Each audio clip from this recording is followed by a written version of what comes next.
طبعا منذ احتلال تل أبيض ورأس العين في عام 2019 أواخر عام 2019 عمدت دولة الاحتلال التركي إلى مزيد من الضغط وتهجير أهل المنطقة الأصليين واستبدالهم بالمرتزقة وأناس قرباء عن مناطق تل أبيض ورأس العين.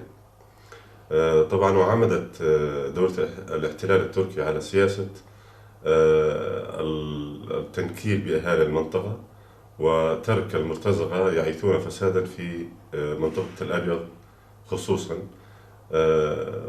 من خطف وابتزاز مالي وطلب فدية وسرقات ونهب وإلى آخره من الانتهاكات التي حصلت في مناطقنا وعلى أهلنا في تل أبيض.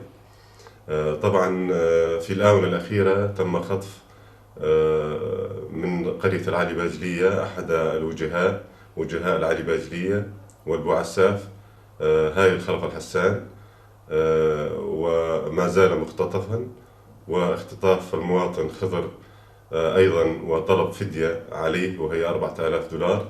وهذه السياسة هي أيضا لإخضاع الوجهاء والعشائر الموجودة في تلك المنطقة، عشائرنا وأهلنا، لسياسة الاحتلال التركي وتنفيذ مآربهم في تلك المنطقة. هي تعدت الوجهاء وتعدت جميع القيم والأعراف وحتى وصلت إلى النساء، وهناك العديد من النساء اعتقلن في سجون الاحتلال التركي من مناطق تل أبيض. أيضا هذا يجب أن لا نسكت على هكذا انتهاكات بحق نساءنا وأخواتنا في تلك المنطقة. منطقة تل أبيض هي تعتمد بشكل مباشر على العشائر، ونسيجها الاجتماعي هو عشائري.